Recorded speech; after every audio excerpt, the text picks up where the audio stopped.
Shabbat Shalom Mevorach, j'espère que vous allez bien, que vous avez passé une bonne semaine. Paracha de cette semaine, Paracha de Vayechi, c'est la dernière paracha du livre de Bereshit.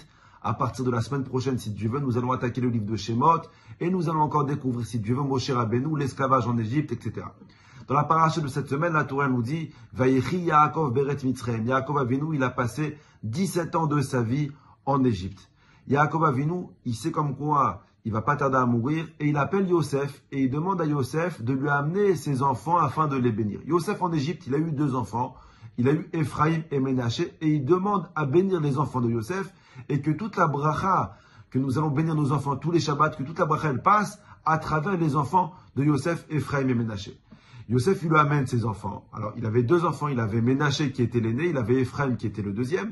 Et il positionne ses enfants en face de Yaakov Avinu, afin que Yaakov y mette la main droite sur la tête de l'aîné qui est Ménaché, et la main gauche sur la tête du cadet qui est Ephraim, et de les bénir comme ça.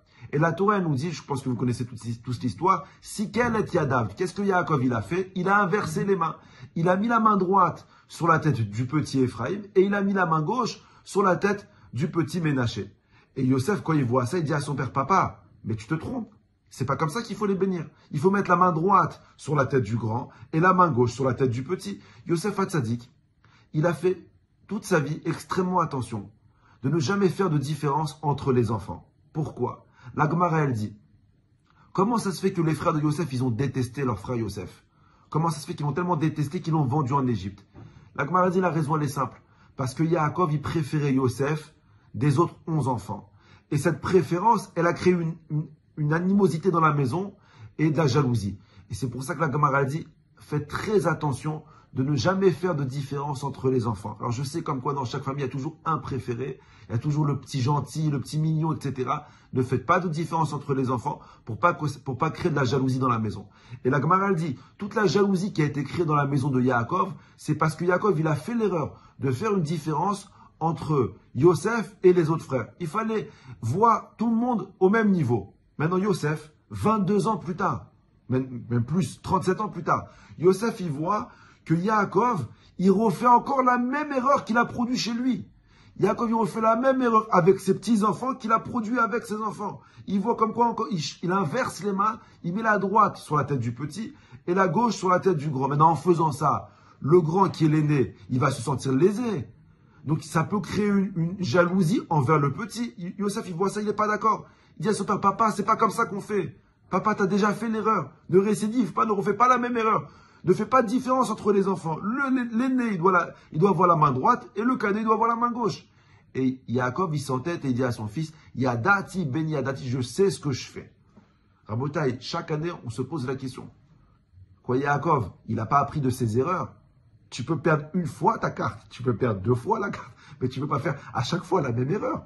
Comment ça se fait qu'Yaakov, il refait la même erreur et qu'il préfère, Ménaché, il préfère Ephraim au lieu de Ménaché. Alors même si Ephraim, il est plus intelligent, même si Ephraim, il passait plus de temps avec Yaakov, comme le Midrash, il nous dit. Mais quand même, c'est Ménaché qui reste le Bechor. Ménaché, il mérite le Kavod.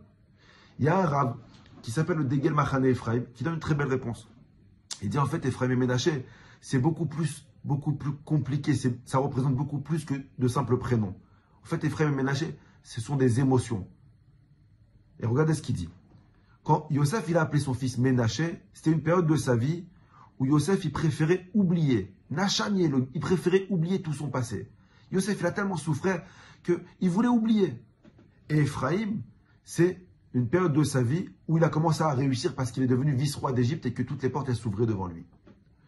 Et le Rav, il dit comme ça, dans chaque personne, on vit 2 périodes de notre vie. On vit une période de Nachani, on vit une période d'oubli. Une période où tout est compliqué. Ou une période où on oublie les forces que nous avons en nous. Ou une période où on oublie le potentiel que nous avons en nous. Une période où nous oublions qui nous sommes. Une période où nous oublions même de quoi nous sommes capables. C'est une période comme ça de difficulté. C'est la période de Ménaché. Et il y a une autre période dans la vie, c'est la période de Ephraim. C'est la période où une petite voix dans la tête, elle te dit, mais tu peux le faire. Tu es beaucoup plus courageux que tu le crois. Tu es beaucoup plus fort que tu y parais. Tu es beaucoup plus intelligent que tu penses. Tu peux arriver, tu peux faire. Ça, c'est la période de Ephraim. Alors, ça peut être des semaines de Ephraim, ça peut être des semaines de Ménaché, ça peut être des journées de Ephraim, ça peut être des années, des fois de Ménaché, et des fois un jour de Ephraim. Le principal, le Rabbi nous dit, c'est pas combien de Ménaché tu as eu dans ta vie et combien de Ephraim tu as eu dans ta vie, combien d'échecs tu as eu dans ta vie ou combien de réussites tu as eu dans ta vie. Le principal, c'est là où tu focalises. Est-ce que tu focalises plus sur le Ephraim, sur la réussite, ou est-ce que tu focalises plus sur le Ménaché?